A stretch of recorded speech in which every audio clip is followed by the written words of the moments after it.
Back from a nice weekend. Hopefully I didn't miss any.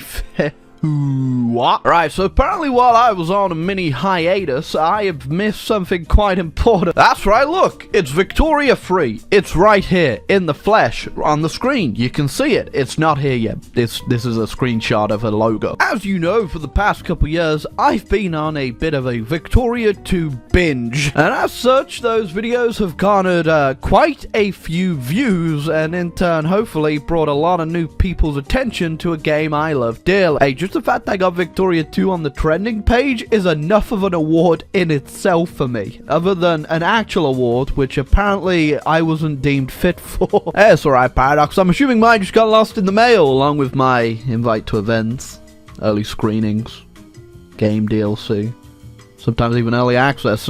But I'm sure a lot of you already have your expectations for the game, and personally, I have mine too. So I'm going to lay them out in this video and tell you exactly what I want from Victoria Free. War?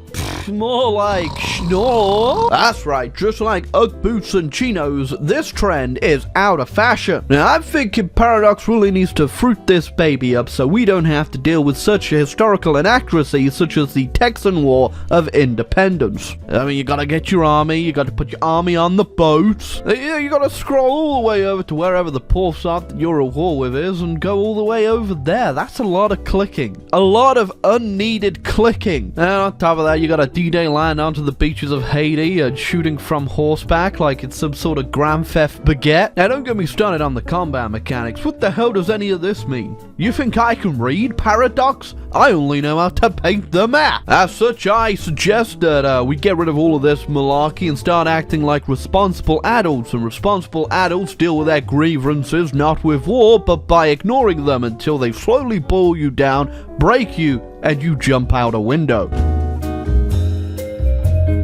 As we know, just like real life, the economy is a complicated thing. So I'm proposing a pretty simple fix to make this, more enjoyable for everyone and more understandable. We get rid of the economy. I know a lot of you people are saying, hey, that's the whole point of the game, iSorrow. It's supposed to be an economic simulator. Well, you know what else is an economic simulator?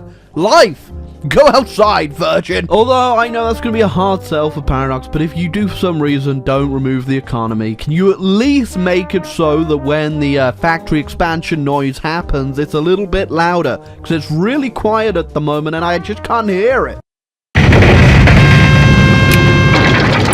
As you can see, that was only powerful enough to blow up an entire tower block full of people, whereas it really, if you want to get a 9 out of 10 on IGN, Paradox needs to take the entire federal government of America down. So, you fix that if you will, just boost it a little bit so I can hear it. Also, what the hell, Paradox? It's 2021 and I can't actually influence the market with my Ponzi scheme based around a funny dog meme. Why can't I do that, Paradox? I need to scam people here. So in short, remove the economy, add Dogecoin, and for the bits and bibbles, put Elon Musk in there too. That's right, Empire Total War, pretty epic. I mean, it does have the Dutch in it, which is a bit of a problem, but one I can overlook for the fact it's pretty epic. Now, I know Paradox Interactive doesn't make the Total War series, but what if they did, okay? Imagine how cool and epic it would be if we got Empire Total War 2. Look at this, just a couple of guys ready to shoot some other guys. No need for an economy, trade system, or any of that nonsense. So why don't you just make Empire Total War Oh, you already did. Okay, nice. Alright, let me keep it 100, 200, 500 with you right now. What nerd made this tech tree? Railroads? High pressure steam engine? What's this about? Am I some sort of depressed mechanic who lives in a shed? Number one, yes I am, but that's irrelevant. Nothing says fun like late classical theory and ad hoc money bill printing. I'm sorry, but technology in this game needs a rework, and I gotta say it. I think we could start by getting rid of it. I mean, hey, they even make, artillery sound less sexy than it really is. Bronze muzzle-loaded artillery? Iron muzzle-loaded artillery? How about you just call it The big bomb! Come on, guys. You gotta think a bit more in depth here, but if you want people to play this game, you need to get rid of stuff like introspectionism. There's literally a picture of a homeless man here.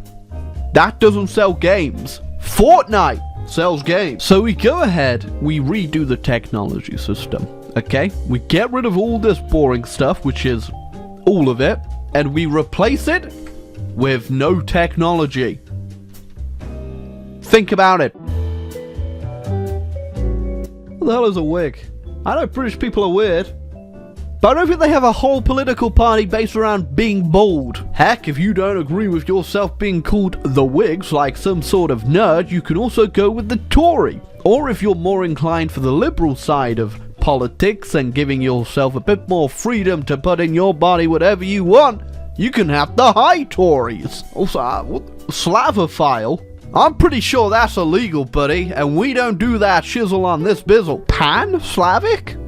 What would you put them in a pan for? I can't even read some of these. It's like they're in a different language or something, Paradox. How am I supposed to know what party I have? Also, come on, you could be a bit more creative with your political party names. Calling yourself the Democratic Party? That's like calling yourself the Vote Party. Of course, fix your damn game, Paradox. Second of all, you've got to remember that a lot of this right now is through modded stuff. Usually in base vanilla Wiki 2, you won't actually have a lot of this stuff here, which is okay, I suppose, but this does form a good basis of what should and should not be in Victoria 3. Was Vic 2 and HPM did a good job of allowing us to, you know, outlaw slavery, public meetings, freedom of press. Why can't I enforce mandatory top hats? We'll call it Top Hat Tuesday. If you're not wearing a top hat, you get the death penalty. Think about it, Paradox. Also, I don't know about this whole election business. It's not as in-depth as it should be in reality. You see, you just click the button or wait for an election to happen, and stuff just happens, you know? It doesn't have that election feel. I'm falling asleep looking at this menu, Paradox. I'm falling asleep! Where are the hats with the slogans? The riots! The storming of the Capitol! I mean, I guess if you can't figure that out, you just remove it, really. We don't need this. Why is it yellow? Why is Prussia yellow? Why is it yellow? Who thought this was a good idea? Why is it yellow? Actually, you know what? The more I look at yellow Prussia, the more I like it. It reminds me of that funny guy, Homer Simpson. You know what? I started off as a hater, but now I think we turn every nation to the same color. Yellow. Oh, also just remove Prussia. Get it out of here. I don't want to see it in my sight anymore. Get it. Get it out! Alright, I think we can all agree. The Victorian era, pretty bland, alright? What did they do? Sure, mass innovations, but they're still dying of dysentery. They're still smelling really bad. And who the hell's Queen Victoria? I'm sorry, but I had to do like a whole 5 seconds of Googling to find out who the hell this Queen Victoria was, and the fact she wasn't actually a member of the Spice Girls. I'm sorry, Paradox, but if you want to make a game that's actually going to be popular, you need to have someone who's recognizable for the actual game title. Victoria? Barely know her. That's why instead I think we should not call the game Victoria 3 and instead go for something more recognizable like Ninja from FORTNITE. Pretty good, right? You'd buy a Ninja from FORTNITE game, and so would I. Also, I'm sorry, but 1836 to 1936 is a very boring timeline. Not a single thing in history happened between that time period, and I think we need to pick a better one to really, you know, show off Ninja from FORTNITE 3. That's why I propose we remove the entire premise of the game. Think about it.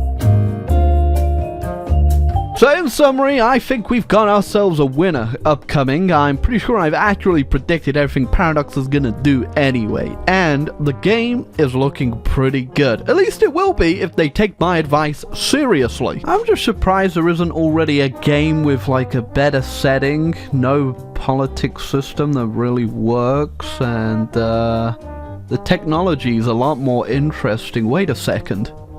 I know a game just like that. Oh my god. This game ticks every single box! Why the hell do you want Victoria 3 for? I want Imperator Rome too! Right, so this is my breakdown of Victoria 3. I think it's gonna be a real good game, now that they've changed everything that I said, and I guess you guys are probably excited to watch me make some videos on it too, so if you are, make sure to hit that sub button, hit the like button, and I'll see you guys in 52 years when it's actually released.